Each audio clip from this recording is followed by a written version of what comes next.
Diz assim a palavra do nosso Deus: porque a graça de Deus se manifestou trazendo salvação a todos. Ela nos educa para que, renegadas a impiedade e as paixões mundanas, vivamos desse modo de forma sensata, justa e piedosa, aguardando a bendita esperança e a manifestação da glória do nosso grande Deus e Salvador Jesus Cristo. Ele deu a si mesmo por nós, a fim de nos remir de toda iniquidade e purificar para si mesmo um povo exclusivamente seu, dedicado a boas obras, à prática das boas obras. Ensine estas coisas, também exorte e repreenda com toda a autoridade, que ninguém despreze você. Mantenha a sua Bíblia aberta, nós vamos orar mais uma vez. Senhor Jesus, muito obrigado por essa manhã. Nós já tivemos aqui a oportunidade tão maravilhosa de ler a Tua Palavra em conjunto, de cantar a Tua Palavra como uma só voz, de orar a Tua Palavra. E agora o Senhor falará aos nossos corações através da exposição da Tua Palavra.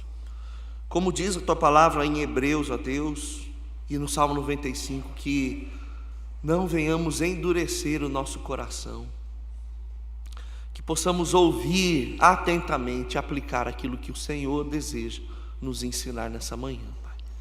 Que o Senhor abençoe a vida de cada um dos irmãos, irmãs, de todos nós que estamos aqui nessa manhã, para sermos discipulados pela Tua Palavra. Oramos assim em nome de Jesus. Amém.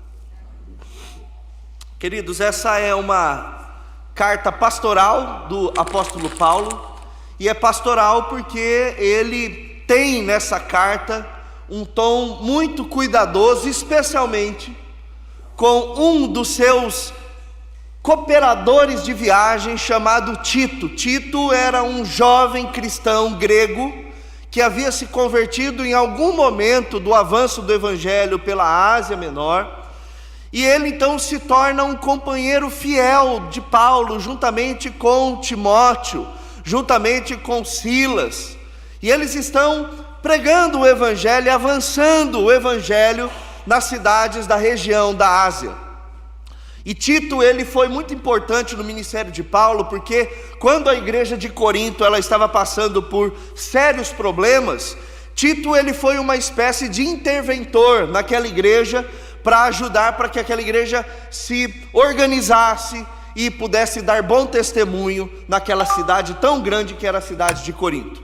Pois bem, Tito se vê de novo na mesma situação. Parece que Tito, ele tinha uma espécie de vocação para alinhar o povo de Deus na palavra do Senhor. A ilha de Creta era uma das ilhas, ou é uma das grandes ilhas ali da Grécia, e era uma ilha onde você tinha de tudo, inúmeras cidades portuárias, gente vindo de todos os lugares, e a ilha de Creta, ela passava também por algumas dificuldades interessantes. Por exemplo, o estilo de vida dos cretenses era algo muito complicado. Havia inclusive uma palavra na língua grega, que é a palavra cretizo, que era sinônimo de mentira. E cretizo é uma palavra que identifica os cidadãos de Creta. Então, quando você queria chamar alguém de mentiroso, ou essa pessoa estava manipulando ou faltando com a verdade, chamava essa pessoa de cretizo, que não tem nada a ver com cretino. Cretino é uma palavra francesa.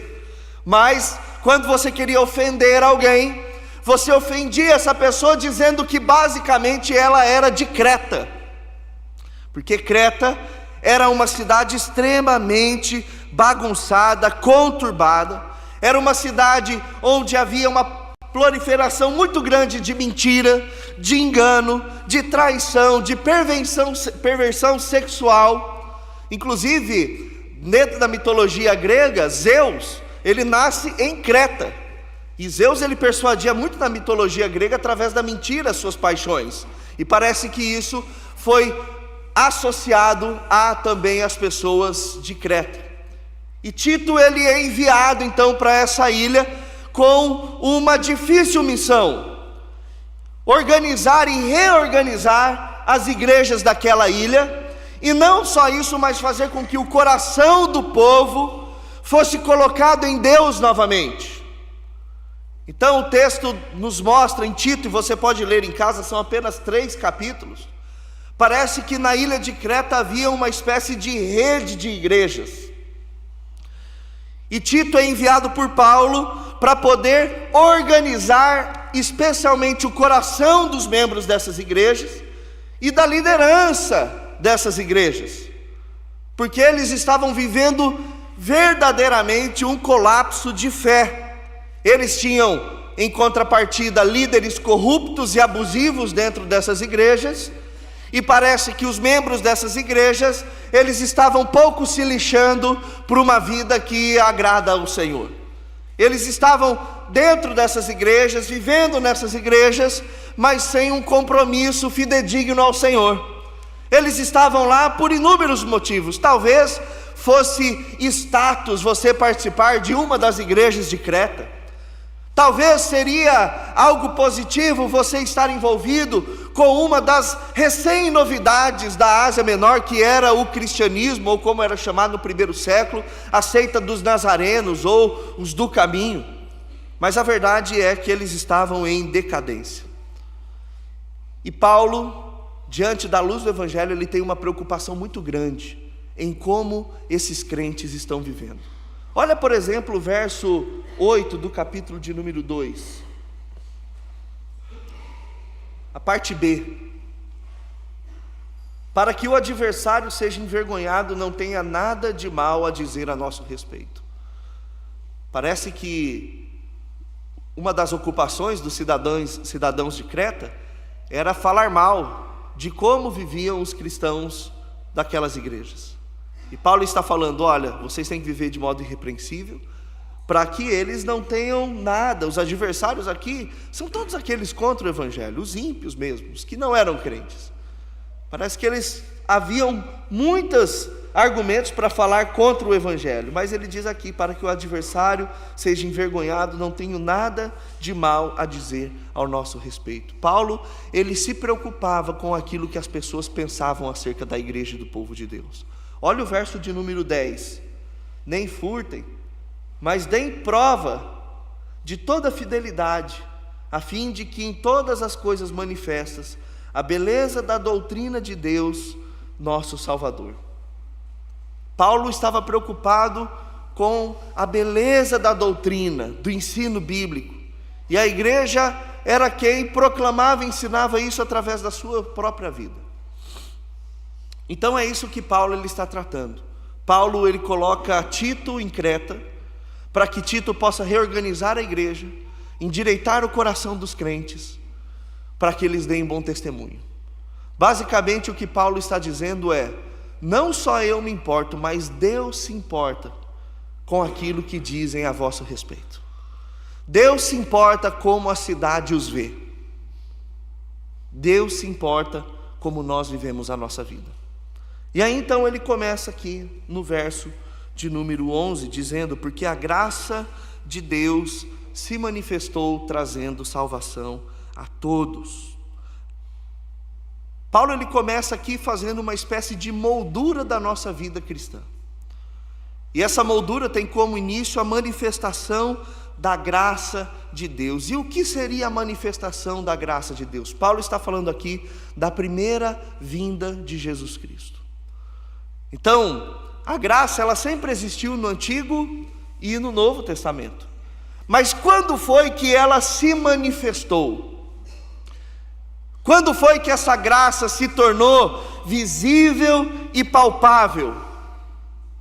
Foi quando Jesus Cristo veio ao mundo, agora não só como verbo, mas um verbo encarnado, e que habitou entre nós, conforme João capítulo 1.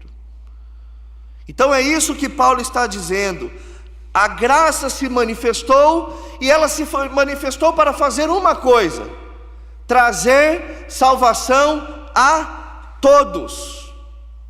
Paulo está dizendo que a graça, ou a vinda de Jesus no mundo, ela não é potencialmente salvífica, mas ela é factualmente salvífica.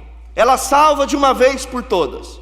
Por isso que nós batemos na tecla da doutrina de que o crente não perde a salvação. O que Paulo está dizendo não é que a graça se manifestou e potencializa a salvação daqueles que creem. Não.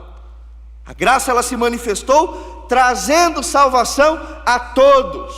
Mas note, quem são esses todos que Paulo está falando aqui? Todos aqui é pessoas e gente de todo tipo. Não todos no sentido de universalidade, todos, todo mundo mesmo.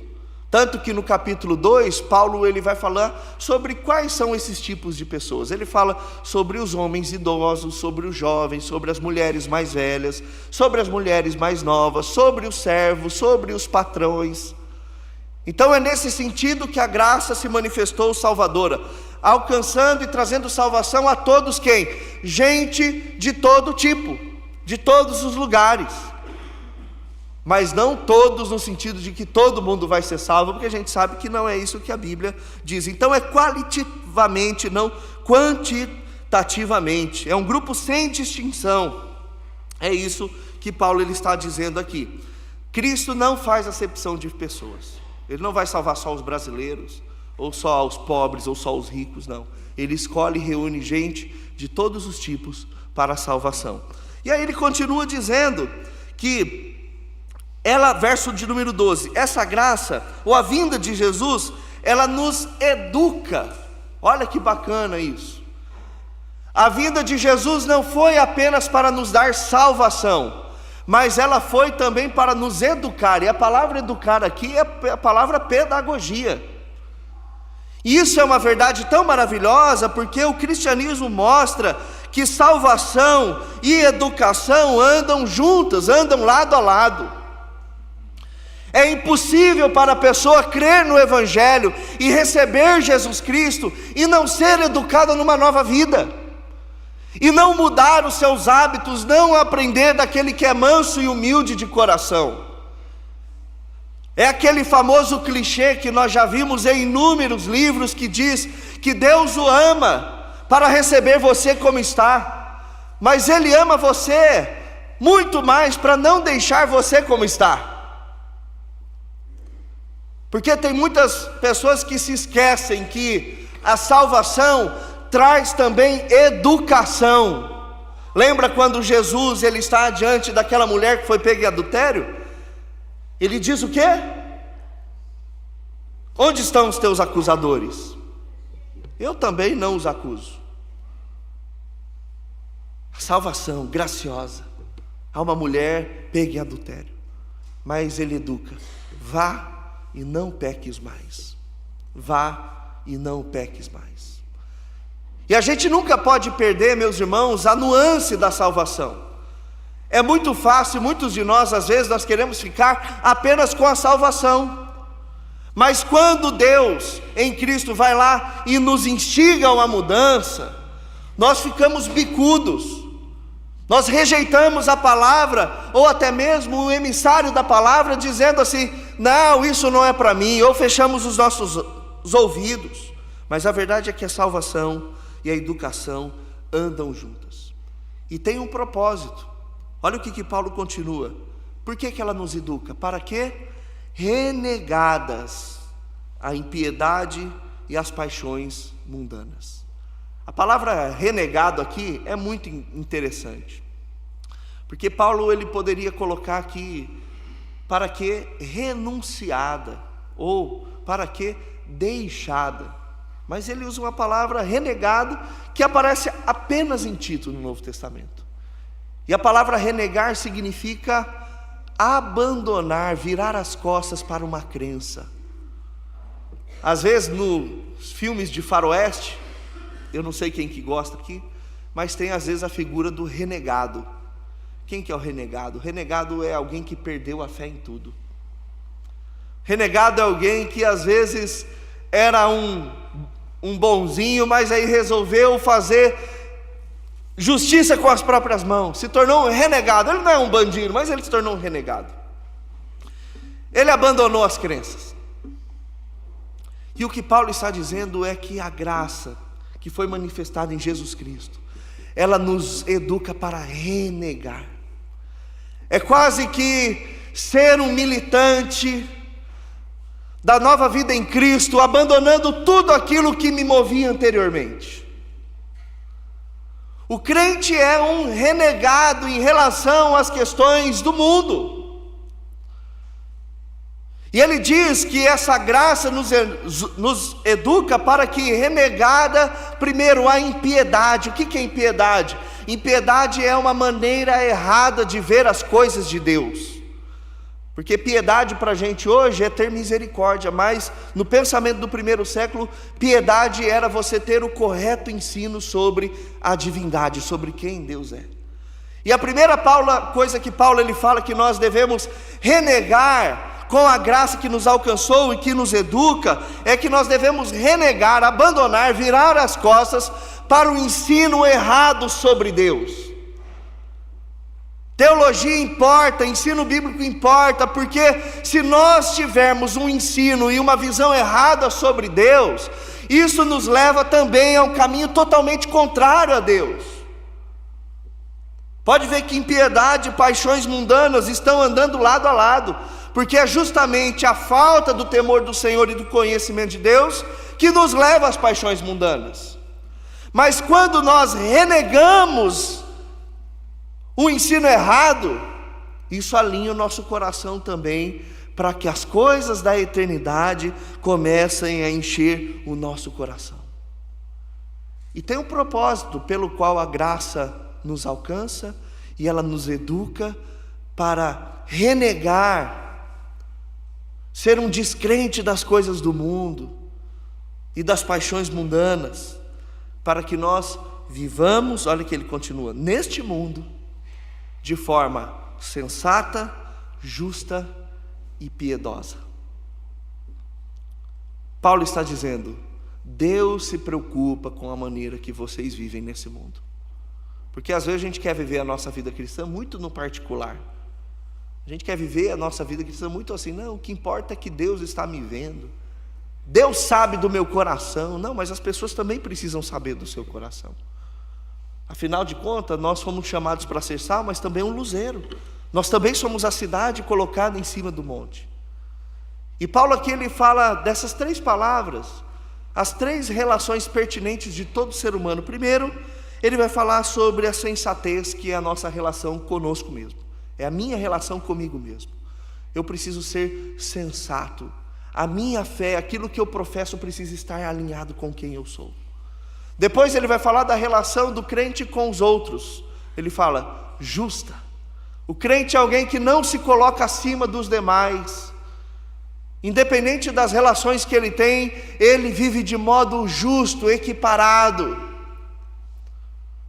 Ele não ofende, não humilha, ele não agride, pelo contrário, ele tem um relacionamento justo.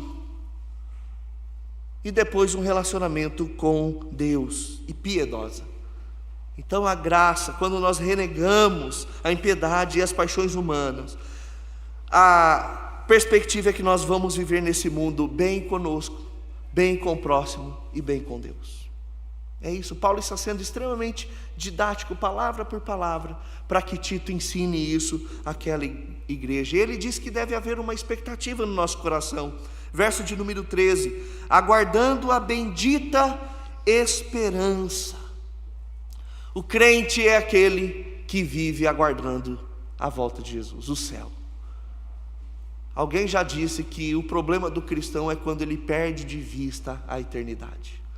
Quando nós perdemos de vista que o nosso lar não é a eternidade, que a nossa casa final não é a Jerusalém celestial, é quando nós começamos a tropeçar nas coisas desse mundo e nosso coração começa a ser impiedoso e o nosso coração começa a viver nas paixões mundanas.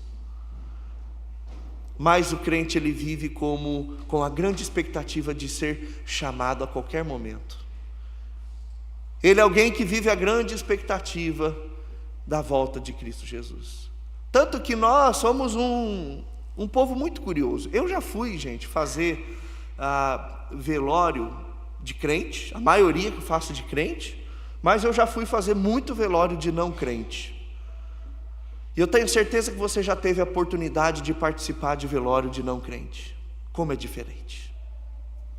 Como é diferente. Até aquilo que você fala, a predisposição das pessoas, o choro é diferente, a tristeza é diferente, porque nós sabemos qual é o nosso destino final. Viver com a bendita esperança no coração é um consolo para as nossas vidas. Por que que o crente reage diferente com as lutas e as injustiças do mundo? Porque nós sabemos que nessa terra nós somos turistas, não é a nossa pátria. Sabe que uma vez, em missões, eu atravessei a fronteira da Bolívia para o Peru, em uma das viagens, e era no meio do nada, assim. Eu chegava de táxi até um ponto, andava mais acho que uns 2,5 km, tinha uma casinha, que é a imigração, a aduana, e lá dentro tinham 3 soldados, e depois você andava mais uns 2,5 km para pegar um táxi já no outro país, e enfim, seguir o rumo. E aí então o táxi nos deixou, andamos 2,5 km, chegamos nessa casinha da fronteira, 3 soldados lá, e aí eles foram revistar as nossas malas, né? E eu tinha uma mochila vermelhona, essas tipo que o Mauro gosta de usar nas viagens dele aí, de aventureiro, né? Aí o soldado, ele olhou para minha cara, olhou para minha mochila, ele pegou uma faca como se fosse do Rambo, sabe aquela faca do Rambo? Ele em cima e fez assim, ó, aí ele nem viu, ele falou, pode ir embora. E a minha mochila fechadinha, agora ela estava esgarçada assim, né? Eu tive que andar com a mochila assim, levando. O que eu poderia falar diante dessa injustiça? Eu estava numa terra estrangeira. Se eu falasse qualquer coisa lá, eles poderiam me matar e minha família descobrir que eu morri em missões, sei lá, 1 ano depois, acho. Que é no meio do nada. Mas isso é só para ilustrar aqui, o que a gente pode fazer tanto com as injustiças dessa terra? Aí eu sempre falava assim, nossa, que maravilha é o Brasil. Se fosse no Brasil isso não teria acontecido, né? Mas a gente deve sempre, diante das injustiças, aguardar a bendita esperança. A bendita esperança. Isso nos conforta e nos faz sorrir, mesmo em situações terríveis. E Paulo continua dizendo que essa bendita esperança, ela é a manifestação da glória do nosso grande Deus e Salvador Jesus Cristo. É mais uma parte dessa moldura que começa com a manifestação da graça e agora a manifestação da glória. A manifestação da glória que Paulo está dizendo aqui é a segunda vinda de Jesus. Então ela começa com a primeira vinda, que é a manifestação graciosa, e ela encerra com a segunda vinda de Jesus Cristo. E essa é uma verdade tão maravilhosa para as nossas vidas, irmãos, porque Paulo está dizendo basicamente nessa carta como o povo de Deus vive entre a graça e entre a glória. Como o povo de Deus vive entre a primeira vinda e a segunda vinda de Cristo. E é tão maravilhoso isso, meus irmãos, porque quando nós falamos da manifestação da glória de Deus, ela sempre teve na Bíblia uma conotação de ameaça. Por exemplo, o que Deus disse para Moisés em Êxodo 33, quando ele pediu para ver a glória de Deus? Moisés, ninguém pode ver a minha glória e ficar vivo. Ó ameaça! E parece que essa história ecoou ao longo das histórias bíblicas, porque todo mundo sabia que a glória de Deus metia medo. Você vai para a época de Juízes, e lá em Gideão, Juízes capítulo de número 6, ele vê o anjo do Senhor. Gideão vê a glória de Deus e fica com medo de morrer. Manoá, pai de Sansão, também lá em Juízes, ele também vê o mensageiro de Deus, vê a glória de Deus, e ele fica com medo de morrer. A esposa fica com medo de morrer, ele fala, não, se Deus apareceu e nos deu uma missão, a gente não vai morrer. Isaías, capítulo número 6, quando ele é chamado e ele se depara com a glória de Deus, a primeira coisa que ele acha é que ele vai morrer. Pedro, quando ele está na pesca maravilhosa e ele percebe que Jesus é mais do que um mero professor, ele vê que Jesus é Deus, ele fala o que afasta-se de mim, porque eu vou morrer. Então, quando a gente fala de glória, na Bíblia, é sempre uma ameaça à vida do pecador, à vida humana. Mas o mais interessante disso, meus irmãos, é que primeiro Jesus veio em graça. E Jesus ele veio em graça para que a segunda vinda em sua glória não seja uma ameaça para o seu povo. E era isso que os judeus não entendiam, que se Jesus viesse em glória, na sua primeira vinda, não estariam apenas perdidos os romanos, mas todo mundo estaria perdido. Quem pode estar diante da glória de Deus? Absolutamente ninguém. A não ser que primeiro este seja redimido pela graça. A não ser que antes esse tenha sido alcançado pela graça. E é isso que nós estamos tranquilos, porque não foi a glória de Deus que nos salvou, mas a graça. Efésios 2, porque pela graça sois salvos. Então é só porque pela graça nós somos salvos é que nós podemos também esperar sem medo a manifestação da glória, sem medo de sermos punidos ou termos a nossa vida findada por ela. Lembra do tabernáculo? O sacerdote ele entrava com um sino no pescoço, porque ele estava se comparecendo diante da glória de Deus. Se ele entrasse lá em pecado, ele era fulminado e ele era puxado por uma cordinha. Mas louvado seja Deus, porque primeiro se manifestou a graça, para que agora a gente tenha tranquilidade e espere a glória dele. E aí Paulo então ele vai caminhando já para o encerramento desse trecho, dizendo que ele deu a si mesmo por nós, a fim de nos remir de toda iniquidade e purificar para si mesmo um povo exclusivamente seu, dedicado à prática de boas obras. E duas coisas valem notar aqui. A primeira é que Jesus se deu a si mesmo. Isso é muito importante. Sabe por quê? Às vezes a gente acha que Jesus morreu por causa do diabo. A gente acha que os judeus mataram Jesus. A gente acha que os romanos mataram Jesus. A gente acha que foi o diabo. A gente acha que foi Judas. Mas não, Jesus ele se deu a si mesmo.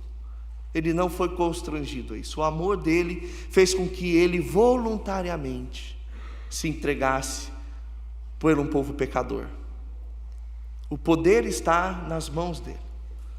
É quando nós vemos Jesus no julgamento e ele afirma, fala assim, você acha que se eu não orasse, Deus não mandaria aqui exércitos de anjos?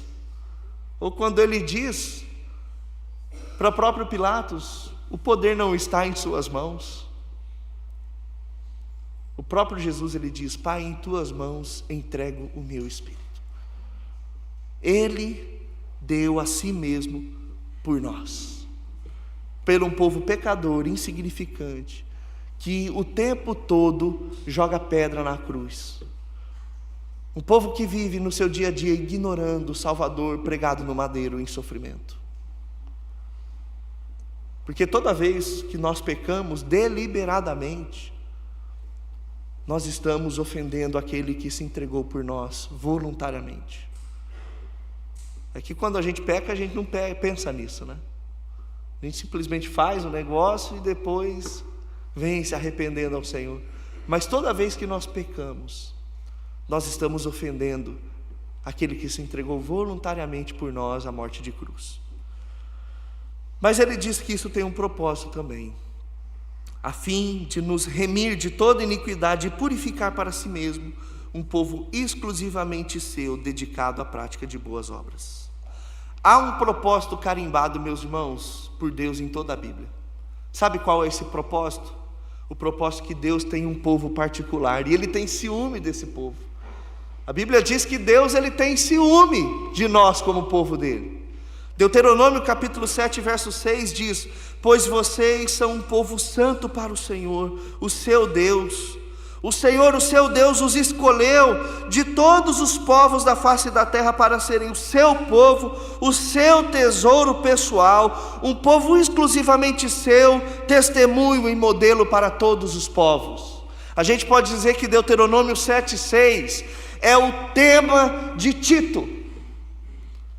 Tito está relembrando aquele povo, que esse povo é propriedade do Senhor, é tesouro de Deus e foi chamado para ser testemunho e modelo para todos os povos. Meus irmãos, minhas irmãs, isso que nós precisamos nos lembrar todo dia. Nós somos o povo que Deus escolheu para sermos modelo e testemunho para todos os demais. Por isso que as nossas ações, a nossa ética, a nossa santidade, ela precisa ser realinhada no Senhor novamente.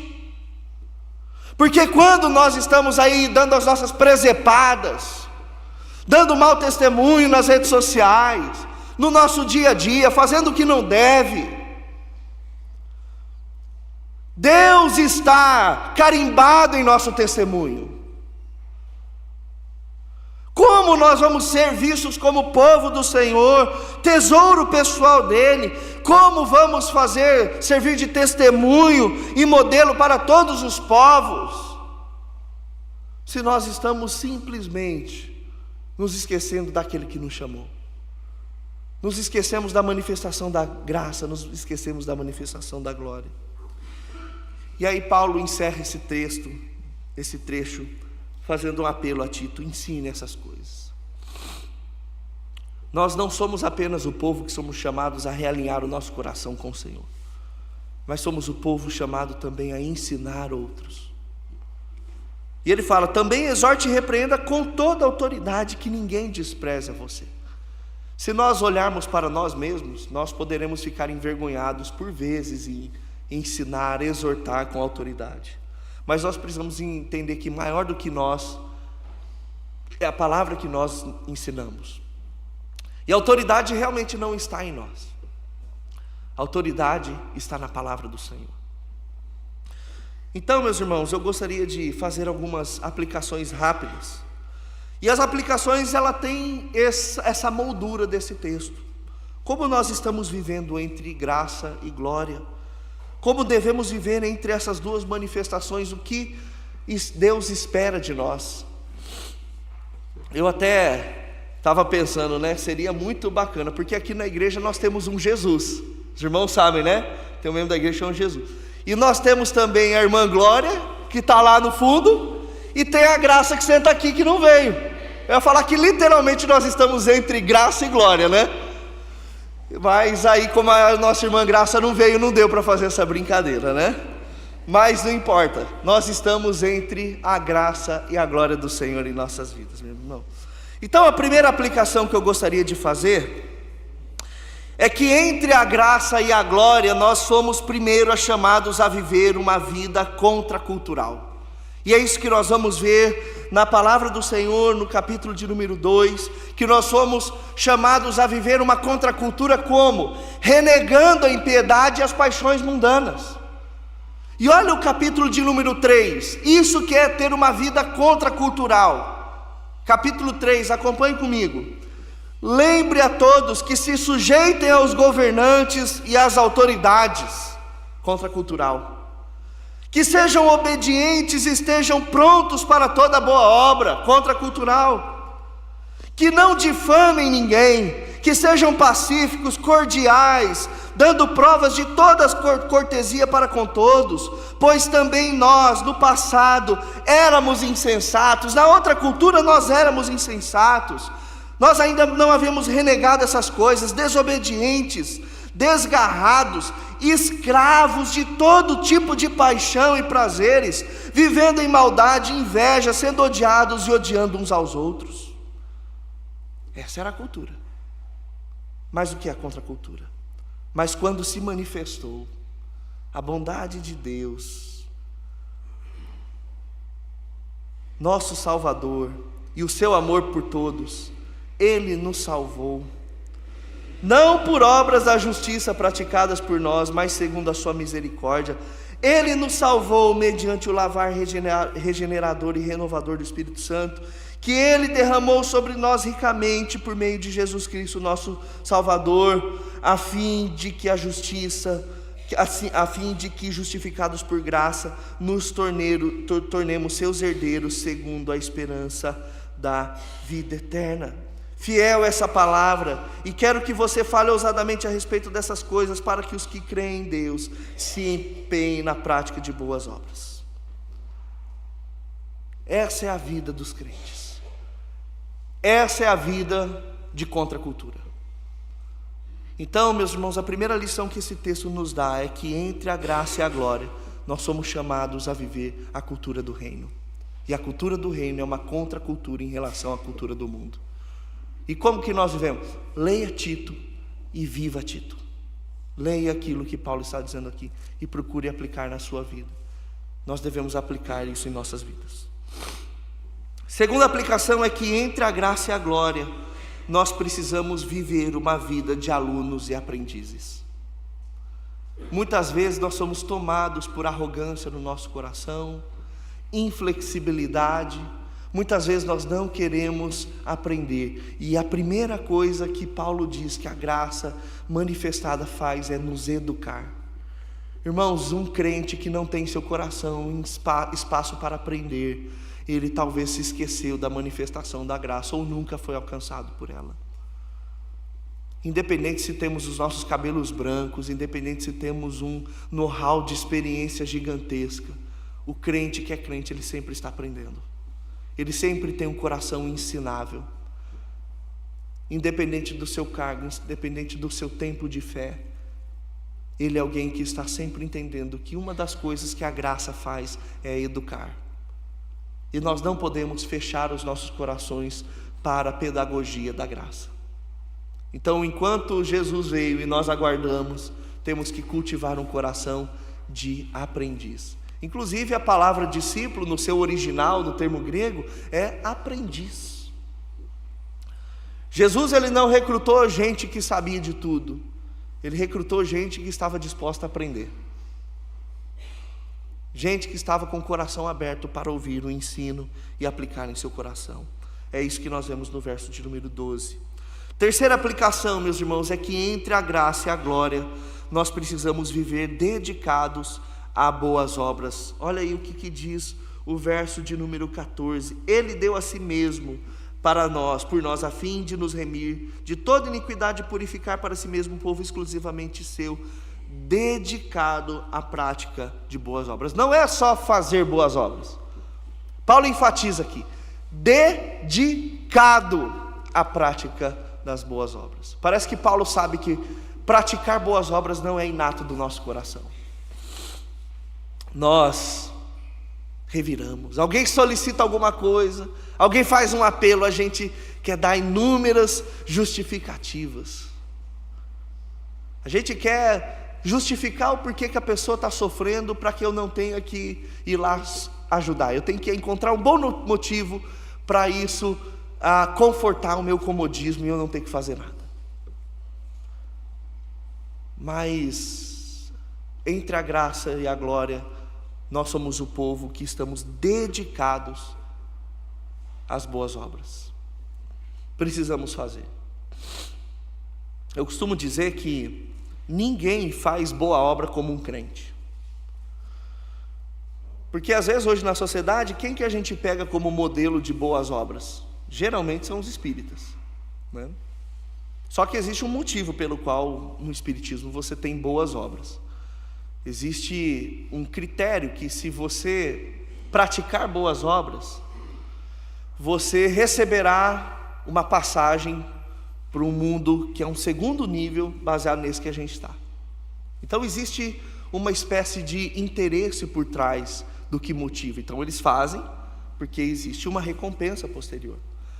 Nós fazemos por obediência, é diferente. Porque se você fizer boa obra ou não, você não vai deixar de ser salvo por isso. Se você não fizer boa obra nenhuma, Deus não vai retirar de você a salvação. Mas Deus espera que por ser salvo você faça uma boa obra. Deus espera que, como uma resposta em gratidão à fé que te salvou, eu e você façamos boas obras. E isso deve ser uma motivação muito maior do que simplesmente esperar uma recompensa, porque a recompensa maior já foi dada. Pode ver que Deus, Ele não nos oprime na palavra dEle. Em nenhum momento Deus Ele vai condicionar a salvação à prática de alguma coisa. Mas a prática de alguma coisa é simplesmente a constatação e a evidência de algo que nós já temos. É por termos a salvação, sermos redimidos em Cristo Jesus, é que nós fazemos o que fazemos.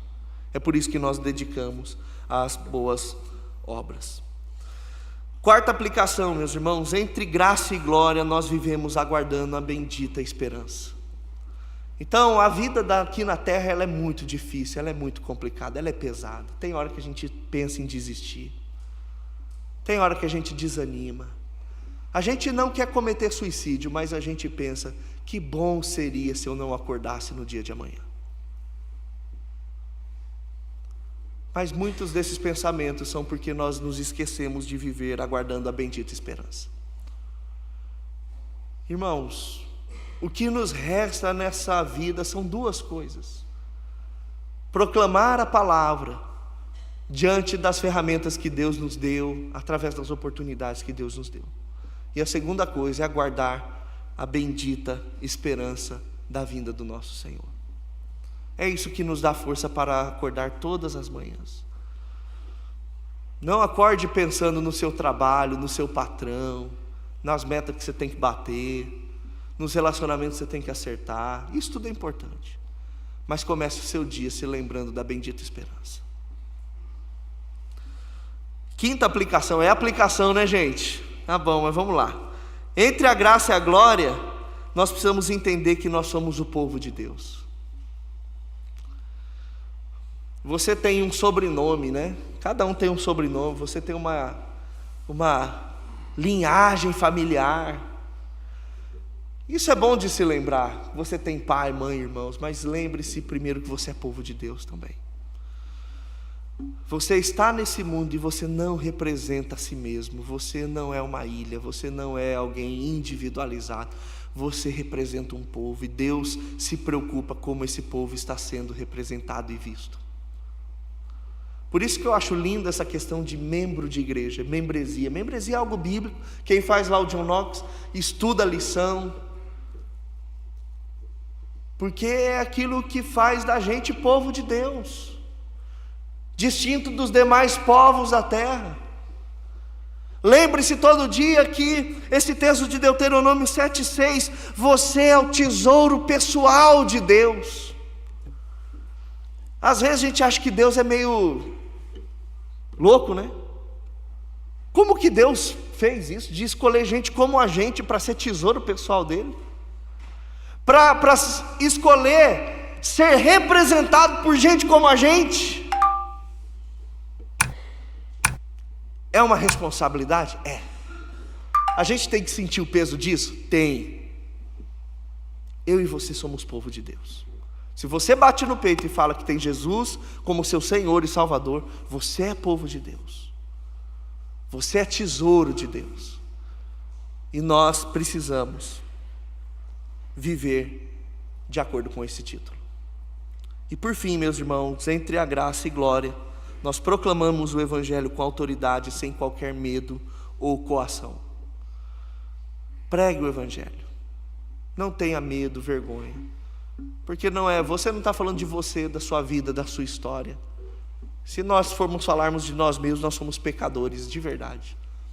Mas nós estamos falando de Deus, e a autoridade dele é muito maior do que a nossa própria vida. Que Deus nos abençoe, meus irmãos, em nome de Jesus.